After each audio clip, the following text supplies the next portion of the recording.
தமிழ்நாட்டில் புதிய வரலாறு படைத்தது தமிழக வெற்றிக் கழகம். 59 ஆண்டுகளுக்கு பிறகு திமுக அதிமுக அல்லாத ஆட்சி.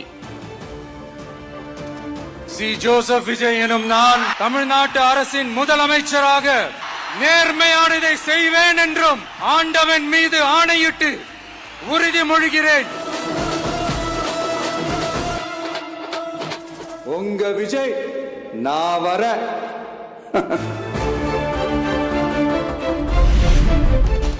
கட்சி தொடங்கிய 27 மாதங்களிலேயே ஆட்சியை கைப்பற்றிய விஜய் அண்ணா எம்ஜிஆர் வரிசையில் முதல்வராகி நாட்டையே திரும்பி பார்க்க வைத்தார்.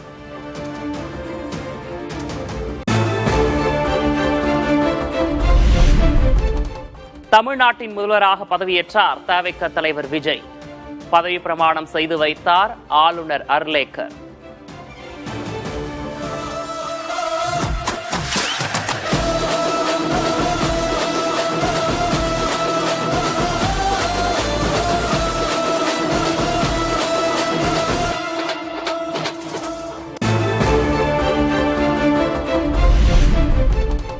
சி. ஜோசப் விஜய் எனும் நான் என கூறி முதல்வராக பதவியேற்ற விஜய் பதவி பிரமாணமும் ரகசிய காப்பு உறுதிமொழியும் எடுத்துக்கொண்டார். சி. ஜோசப் விஜய் எனும் நான்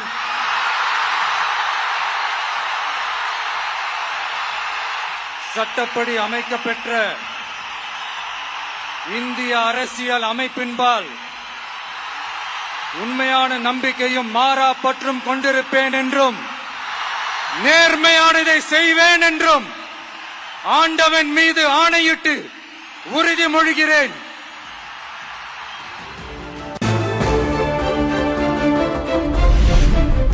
ஆண்டவன் மீது ஆணையிட்டு என கூறி பதவியேற்றுக் கொண்ட முதல்வர் விஜய் அமைச்சர்கள் சிலரும் அதே பாணியில் பதவியேற்பு. தமிழ்நாட்டு அரசின் முதலமைச்சராக உண்மையாகவும் உளச்சான்றின்படியும் என் கடமைகளை நிறைவேற்றுவேன் என்றும் பலதரப்பட்ட மக்கள் அனைவருக்கும் நேர்மையானதை செய்வேன் என்றும் ஆண்டவன் மீது ஆணையிட்டு உறுதிமொழிகிறேன்.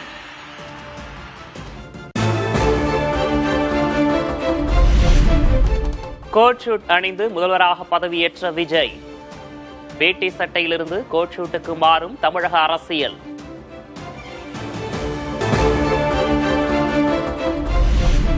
விஜயை தொடர்ந்து என். ஆனந்த், ஆதவ் அர்ஜுனா, அருண்ராஜ் அமைச்சர்களாக பதவியேற்பு. செங்கோட்டையன், நிர்மல்குமார், ராஜ்மோகன் உள்ளிட்டோருக்கும் பதவி பிரமாணம் செய்து வைத்த ஆளுநர். என். ஆனந்த் என்னும் நான் சட்டப்படி அமைக்கப்பெற்ற இந்திய அரசின்பால் உண்மையான நம்பிக்கையும் மாறா பற்றும் கொண்டிருப்பேன் என்றும் இந்திய நாட்டின் ஒப்பில்லாத முழு முதல் ஆட்சியையும் ஆண்டவன் மீது ஆணையிட்டு உறுதிமொழிகிறேன். இந்திய நாட்டின் ஒப்பில்லா முழு முதல் ஆட்சியையும் நேர்மையானதை செய்வேன் என்றும் ஆண்டவன் மீது ஆணையிட்டு உறுதி கூறுகிறேன். காரைக்குடியில் வெற்றி பெற்ற பிரபு தமிழக அமைச்சராக பதவியேற்பு. சிவகாசியில் வெற்றி பெற்ற 29 வயதான கீர்த்தனா விஜய் தலைமையிலான அமைச்சரவையில் இடம்பெற்றார். டி.கே. பிரபு என்னும் நான் சட்டப்படி அமைக்கப்பெற்ற இந்திய அரசியலமைப்பின்பால் உண்மையான நம்பிக்கையும் பலதரப்பட்ட மக்கள் அனைவருக்கும் நேர்மையானதை செய்வேன் என்று ஆண்டவன் மீது ஆணையிட்டு உறுதிமொழிகிறேன்.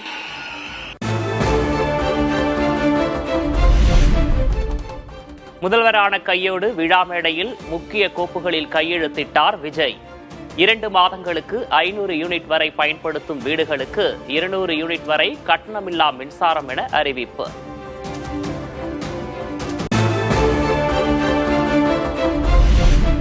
ஐநூறு யூனிட்டுக்கு மேல் பயன்படுத்தும் குடும்பங்களுக்கு ஏற்கனவே நடைமுறையில் உள்ள 100 யூனிட் கட்டணமில்லா மின்சாரம் தொடரும். முதல்வர் விஜயின் அறிவிப்பை தொடர்ந்து அரசாணை வெளியிட்டது தமிழ்நாடு அரசு.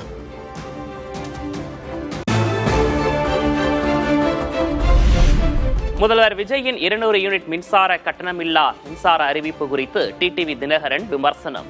மாதந்தோறும் 200 யூனிட் என வாக்குறுதி அளித்த நிலையில் 2 மாதத்துக்கு 200 யூனிட் என்ற அரசாணையால் சர்ச்சை.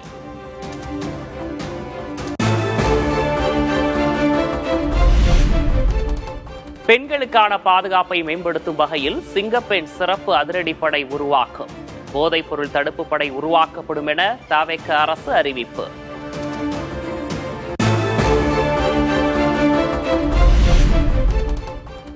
வறுமை பசி என்றால் என்னவென்று தமக்கும் தெரியும். மன்னர் பரம்பரையிலிருந்து வரவில்லை என்றும் உங்களில் ஒருவன் என்றும் முதல்வர் விஜய் உருக்கம். எனக்கும் வாழ்க்கையில வறுமைனா என்னன்னு எனக்கு நல்லாவே தெரியும். பசினா என்னன்னு எனக்கு நல்லாவே தெரியும். நான் ஒன்றும் பெரிய மன்னர் பரம்பரையிலிருந்துலாம் வந்துடல. உங்களை மாதிரி தான், உங்கள ஒருத்த மாதிரி தான், உங்க குடும்பத்துல ஒருத்த மாதிரி தான்.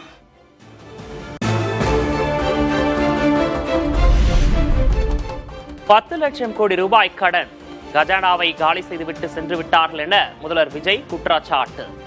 தமிழக நிதிநிலை குறித்து வெள்ளை அறிக்கை வெளியிட உள்ளதாகவும் அறிவிப்பு. 10 லட்சம் கோடிக்கு மேல கடன் வாங்கி வச்சுட்டு போயிருக்கிற இன்னைக்கு அந்த தமிழ்நாடு அரசு இருக்கிறப்போ, கஜானாவை சுத்தமா தொடச்சி வலிச்சு வச்சுட்டு போயிருக்கிறப்போ, தூக்க முடியாத சுமையை ஏத்தி வச்சுட்டு போயிருக்கிறப்போ, சோ அதையெல்லாம் பார்த்துட்டு உங்களுக்கு ஒரு வெள்ளை அறிக்கையா அதை வெளியிடணும்னு நான் நினைக்கிறேன். ஒரு டிரான்ஸ்பரண்டான ஒரு கவர்மெண்டா.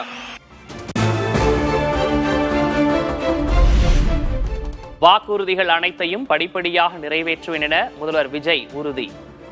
கொஞ்சம் அவகாசம் கொடுங்கள் என்றும் வேண்டுகோள். இவ்வளவு பெரிய ஒரு பொறுப்பை என் கையில கொடுத்திருக்கிறீங்க, அதே நேரத்தில் எனக்கு கொஞ்சம் அவகாசமும் நீங்க கொடுக்கணும்னு நான் ரிக்வெஸ்ட் பண்ணி கேட்டுக்கிறேன். நான் சொன்னதையெல்லாம் படிப்படியா நிறைவேற்ற நான் ட்ரை பண்ணுவேன், நிறைவேற்றுவேன். அதே நேரத்தில் எனக்கு கொஞ்சம் அவகாசம் கொடுத்தீங்கன்னா எனக்கு கொஞ்சம் உதவியாகவும் ஒத்துழைப்பாகவும் இருக்கும். மக்கள் பணத்தில் ஒரு பைசா கூட தொடமாட்டேன் என முதல்வர் ஜோசப் விஜய் உறுதி. தப்பு செய்யும் எண்ணம் இருந்தால் இப்போதே அதை அழித்து விடுங்கள் என்றும் கட்சியினருக்கு கடும் எச்சரிக்கை. மக்கள் பணத்திலிருந்து ஒரு பைசா கூட நான் தொடமாட்டேன். எனக்கு அது அவசியமும் இல்ல. என்னோட கவர்மெண்ட்ல சப்போஸ் யாருக்காவது அப்படி ஒரு எண்ணம் மனசுல இருந்துச்சுன்னா, நம்ம ஜெயிச்சிட்டோம், ஒரு ஆட்டம் ஆடி பார்க்கலாம் அப்படின்ற எண்ணம் யாருக்காவது இருந்துச்சுன்னா இப்பவே இந்த நிமிஷமே அதை எரேஸ் பண்ணிருங்க.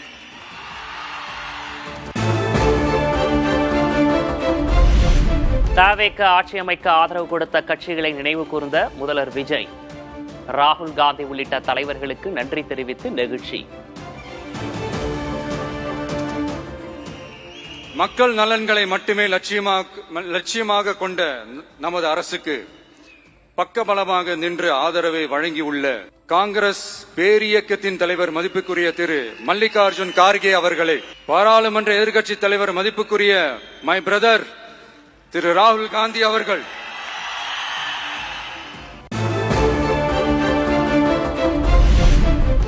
விஜய் முதல்வராக பதவியேற்ற போது அவரது பெற்றோர் SA சந்திரசேகர், ஷோபா நெகிழ்ச்சி.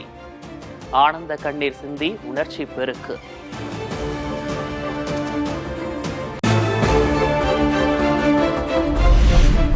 அன்னையர் தினத்தில் விஜய் முதல்வரானது மகிழ்ச்சி அளிக்கிறது. தவிக தலைவர் விஜயின் தாயார் ஷோபா பேட்டி. I am so happy. Today Annayar Dinam. Happy Mother's Day. I am so happy.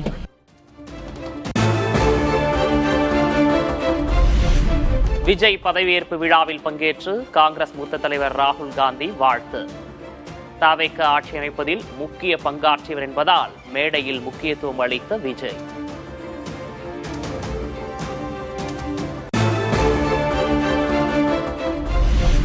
Vijay பதவியேற்பு விழாவில் பங்கேற்ற திமுகவின் முன்னாள் மத்திய அமைச்சர் மு.க. அழகிரியின் மகள் கயல்விழி. திமுக அரசின் நியாயமான திட்டங்களை விஜய் தொடர்வார் என நம்பிக்கை. திமுக ஆட்சியில் நிறைய திட்டங்கள் நல்ல திட்டங்கள் செயல்படுத்தாங்க. அந்த திட்டங்களா தொடரும் நினைக்கிறீங்களா? என்ன சொன்னீங்க, உங்களுடைய கருத்து நினைக்கிறீங்க? கண்டிப்பா அது நியாயமானதா இருந்தா நம்ம இப்ப இருக்கிற முதலமைச்சர் விஜய் அவர்கள் அதை தொடருவாரு. நியாயம் இல்லாததை அவர் தொடர மாட்டாருன்றது என்னோட கருத்து.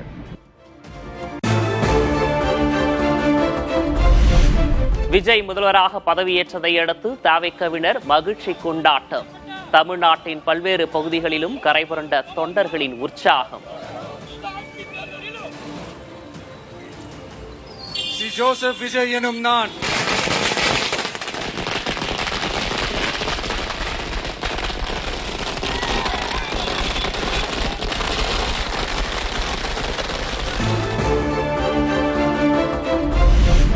விஜயின் பதவியேற்பு விழா சென்னை மெரினா உள்ளிட்ட பல்வேறு இடங்களில் LED திரைகளில் ஒளிபரப்பு.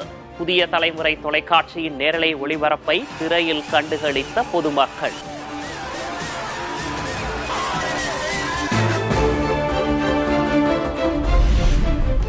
மத்திய அரசின் விதிமுறைப்படி வந்தே மாதரம் பாடலுடன் தொடங்கியது விஜய் பதவியேற்பு விழா.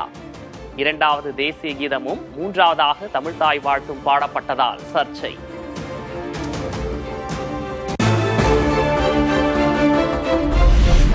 விஜய் பதவியேற்பு விழாவில் தமிழ்தாய் வாழ்த்து பாடல் மூன்றாவதாக பாடப்பட்டது மரபு மீறல் என இந்திய கம்யூனிஸ்ட் கண்டனம். தமிழ்நாட்டின் நடைமுறைப்படி தமிழ்தாய் வாழ்த்தை முதலில் பாடப்பட வேண்டும் என மார்க்சிஸ்ட் கம்யூனிஸ்ட் கட்சியும் வலியுறுத்தல்.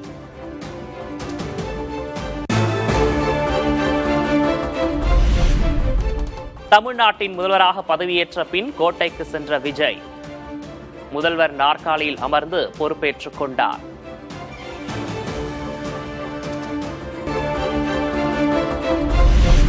முதல்வர் விஜயின் முதன்மை செயலராக சுகாதாரத்துறை செயலராக இருந்த செந்தில்குமார் நியமனம்.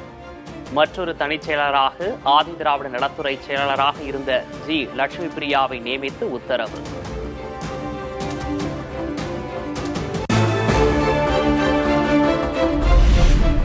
அமைச்சர்கள் மற்றும் அதிகாரிகளுடன் முதல்வர் விஜய் ஆலோசனை. அரசு நிர்வாகம் செயல்பாடுகள் குறித்து கேட்டறிந்தார்.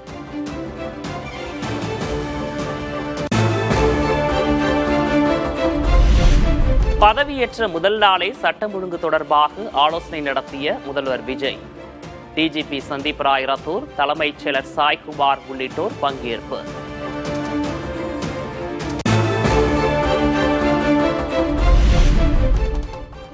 பெரம்பூர் தொகுதியை தக்க வைத்துக் கொண்டு திருச்சி கிழக்கு தொகுதியை ராஜினாமா செய்தார் முதல்வர் விஜய். சட்டப்பேரவை செயலரிடம் கடிதம் அளித்த தவிக நிர்வாகிகள். முதல்வராக பொறுப்பேற்றதும் பெரியார் நினைவிடத்தில் மரியாதை செலுத்தினார் விஜய். திராவிடர் கழக தலைவர் கி வீரமணியிடமும் வாழ்த்து பெற்றார்.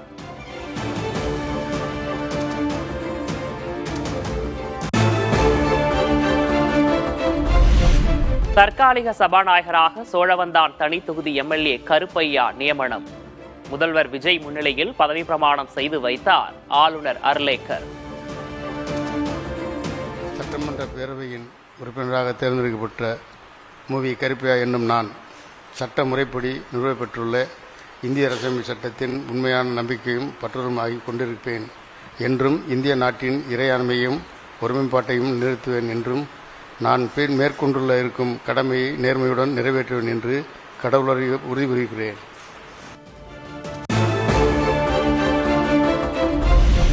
இரண்டாயிரத்தி 26 சட்டமன்ற தேர்தலில் வெற்றி பெற்ற MLAக்கள் நாளை பதவியேற்பு. சபாநாயகர் மற்றும் துணை சபாநாயகர் தேர்தலை நாளை மறுநாள் நடத்த ஏற்பாடு.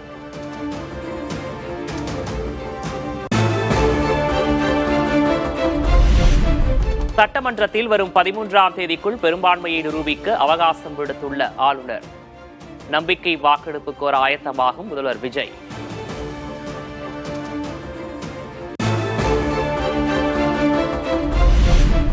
தமிழக முதல்வராக பதவியேற்றுக் கொண்ட விஜய்க்கு பிரதமர் மோடி வாழ்த்து. தமிழக மக்களின் நலனுக்காக மாநில அரசுடன் மத்திய அரசு தொடர்ந்து செயல்படும் என்றும் உறுதி.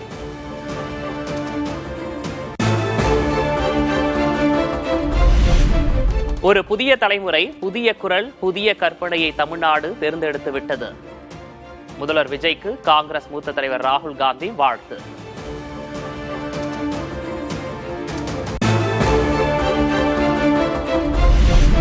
தமிழக முதல்வராக பதவியேற்ற விஜய்க்கு காங்கிரஸ் தலைவர் மல்லிகார்ஜுன் கார்கே வாழ்த்து.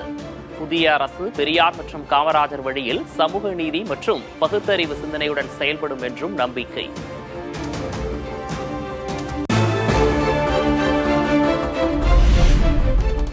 தமிழக முதல்வராக பதவியேற்றதற்கு வாழ்த்திய பிரதமர் மோடிக்கு முதல்வர் விஜய் நன்றி. மாநிலத்தின் வளர்ச்சிக்கு மத்திய அரசின் ஆதரவையும் ஒத்துழைப்பையும் எதிர்பார்ப்பதாக எக்ஸ் தளத்தில் பதிவு.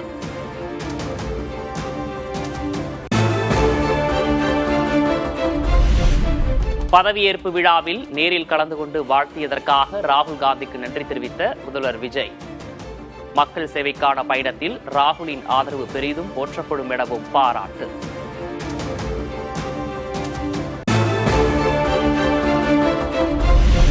விஜய் பதவியேற்பில் ராகுல் பங்கேற்ற காணொலியை பகிர்ந்த இளைஞர் காங்கிரஸ்.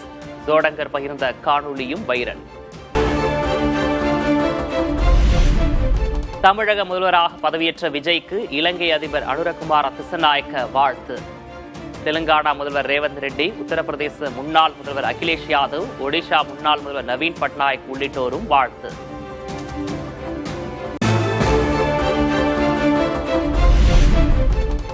முதல்வர் விஜய்க்கு வாழ்த்துகளோடு குட்டும் வைத்த முன்னாள் முதல்வர் மு.க. ஸ்டாலின். எடுத்த எடுப்பிலேயே அரசிடம் பணம் இல்லை என பேச ஆரம்பிக்காதீர்கள் என வலியுறுத்தல்.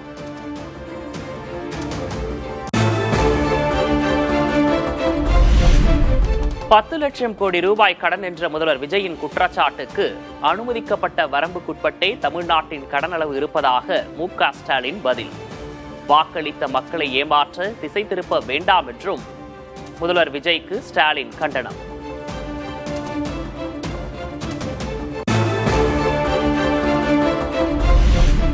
திமுக சட்டமன்ற உறுப்பினர்கள் குழு தலைவராக உதயநிதி தேர்வு. துணைத் தலைவராக கே. நேரு, கொறடாவாக ஏவா வேலு தேர்வானதாக திமுக தலைவர் மு.க. ஸ்டாலின் அறிவிப்பு.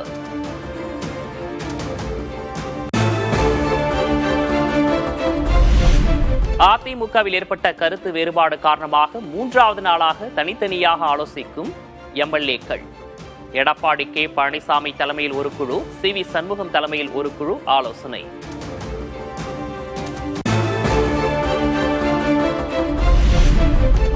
திமுகவின் முதுகில் குத்திவிட்டதாக காங்கிரஸ் கட்சியை சாடிய பிரதமர் மோடி. காங்கிரஸ் கட்சியின் அரசியல் சவால்களை சமாளிக்க திமுகவே உதவியதாகவும் பேச்சு.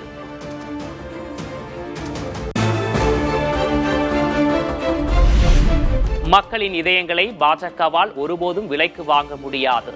தமிழக அரசியல் மாற்றம் குறித்த பிரதமர் மோடியின் விமர்சனத்திற்கு காங்கிரஸ் பதிலடி.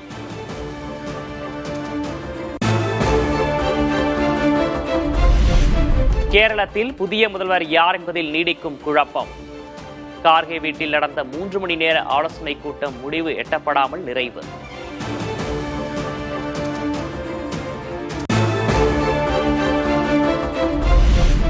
அசாம் பாஜக சட்டமன்ற குழு தலைவராக ஹிமந்த பிஸ்வ சர்மா தேர்வு.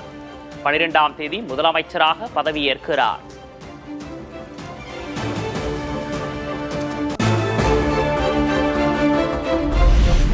தென்மேற்கு வங்கக்கடல் பகுதிகளில் 48 மணி நேரத்தில் காற்றழுத்த தாழ்வு பகுதி உருவாகும்.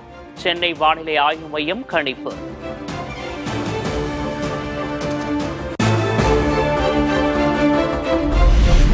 தமிழகத்தில் இன்று முதல் ஒரு வாரத்துக்கு கனமழை.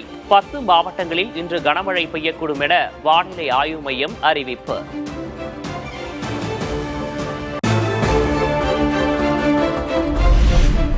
கொடைக்கானலில் சூரிய உதயமாகும் நேரத்தில் மலைப்பகுதிகளை கடந்து சென்ற கருமேகங்கள். கண்களுக்கு விருந்தாக அமைந்த டைம் லாப்ஸ் காட்சிகள்.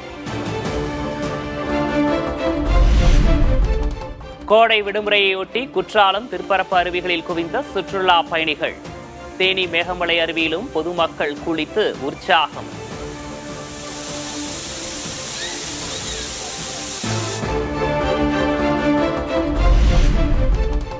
ஈராக்கில் ரகசிய விமானப்படை தளம் அமைத்த இஸ்ரேல். ஈரான் மீது தாக்குதல் நடத்த புதிய வியூகம் என அமெரிக்காவின் வால் ஸ்ட்ரீட் ஜேர்னல் இதழ் தகவல்.